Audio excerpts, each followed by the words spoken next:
Welcome everyone back to Pommy and Oars. I hope we're all doing excellent and really well. If you are new around here, please drop a like, please drop a subscribe. It does mean the world. We do all sorts of content here. We do AFL, we do soccer or football, whichever country you're coming from. Talk about life, bit of gaming, all sorts, like a licorice, all sorts of content. And obviously we are deep into the Rambo game.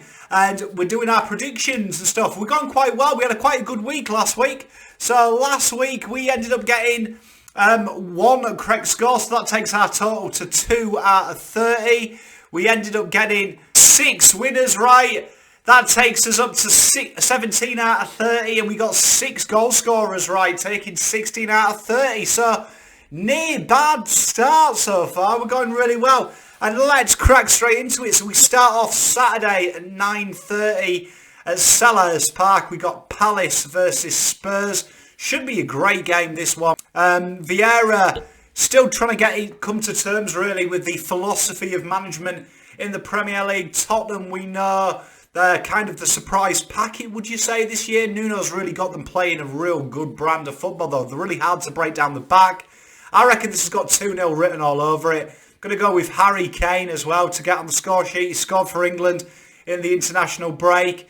Gave us a week off. And yeah, I think he's going to be in a little bit of form. And I think he's going to be really integrated back into that Spurs side really well. And then we have Arsenal versus Norwich at the Emirates, midnight on the Sunday.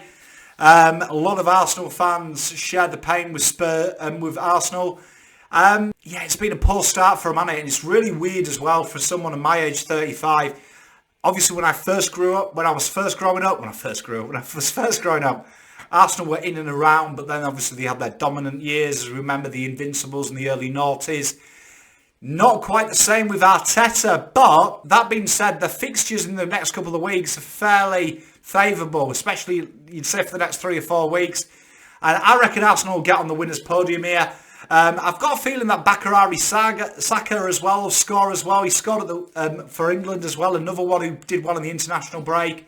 I think they'll start getting a bit of a run of form here. I wouldn't be surprised to see them get a few wins on the bounce.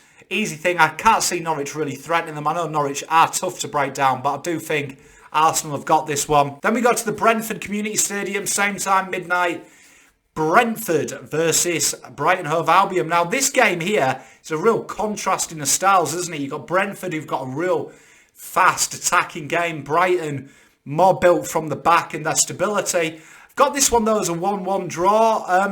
I just can't really see it. It's one of them games, doesn't it, that just say you're going to see 90 minutes of stalemate. I've got Mbeumo scoring here for them. I really like his movement in the box, and I think he's just going to get in and amongst the goals here, but I think that'll be 1-1. Then we go to King Power Stadium, Leicester. They entertain Man City, who have been flying high and looked really good after their opening week, where they had the slip up. And I think they're starting to come together. I really like what they're bringing. I think it's no surprise they didn't make any signings in the last couple of days of the transfer window.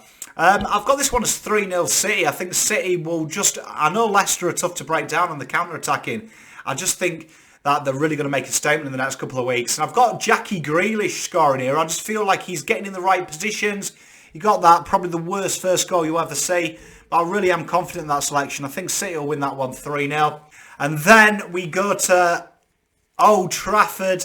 And we get to see the legend returns, doesn't he? CR7. Man United, I've got this one 2-0. And I think you'll be hearing a lot of Viva Ronaldo. I think you'll see a lot of that. And I think he's going to sneak up and score. He's got the sense of an occasion. We know he's had some great games against Newcastle in the past as well. But I fancy him scoring there. 2-0 United. No United out free flow. It's probably going to take a couple of weeks, I think. But I think you'll see a huge improvement. I really do think he's going to be a huge catalyst for United. Then we got Southampton versus the Hammers, St Mary's, again at midnight. Got this one down as 1-1 as well. I think that these two sides really do contrast each other really well. I think it's going to be a tough game for both sides, but I do see Adam Armstrong popping up with a goal. I wouldn't be surprised to see him score, and I wouldn't be surprised to see, someone score a real late goal, but fancy that one as a 1-0. And then at Vicarage Road, Watford entertain Wolves. This game could go either way, couldn't it really? Watford, they've shown some signs. You've got Dennis up forward as well. He looks really good and gets really into some good positions. Wolves, on the other hand, they've really impressed me the couple of games I've seen this week, and they really just keep bringing it together, don't they? I think Trincao will score here. 2-1 Wolves, I'm going. Be interesting to see how that one turns out. Sunday to 2:30, we're at Stamford Bridge. Not the one in York where the Vikings fell. We're in London and Chelsea entertain Villa. This game, I think, is going to be a really interesting game because you see both of these sides play the game in a real right way. Tough to break down Chelsea are, but I do think Villa might have enough in them to sneak a goal. Got this one Chelsea 3-1. I think they're going to have a good goal. Got Mason Mount as well bagging a goal. Just think some goals are going to come from midfield here. And I think, yeah, Chelsea will get the job done, but I think it'll be a really entertaining game. I'm really itching to watch that one. Then we got Leeds at Ellen Road, 1:30. They entertain Liverpool. This game on paper is a really exciting game, isn't it?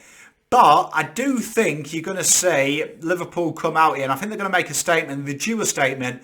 I've got Diego Jota scoring in a 3-0 win for Liverpool. I think this is going to be a high-scoring week, and I just think Jota, saw him at the weekend, just gone playing for Portugal. He just gets us to the right positions. He really enjoys that space, and I think with Firmino still waiting to return, especially with the international break, I think he's going to really embrace that just freedom of role there. I think he's going to get into the goals. And then we end the week Tuesday at 5 o'clock, Goodison Park. We've got Everton entertaining Burnley.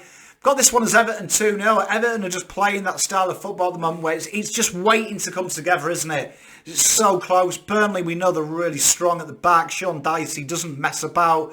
Tough to break down. I've got Damari Gray here on a 2-0 win for him. Interesting to see how that plays out, but I'm quite confident that one. They're my selections. I will be live doing the watch along, obviously, for CR7 returning. Can't wait to do that one. Hope you join me with me. I'll see you Friday. We've got something special on Friday that we've been planning in the works, so hope you enjoy that. A nice series starting. Let me know your predictions. Let me know which games you're looking forward to. Till then, Pom out.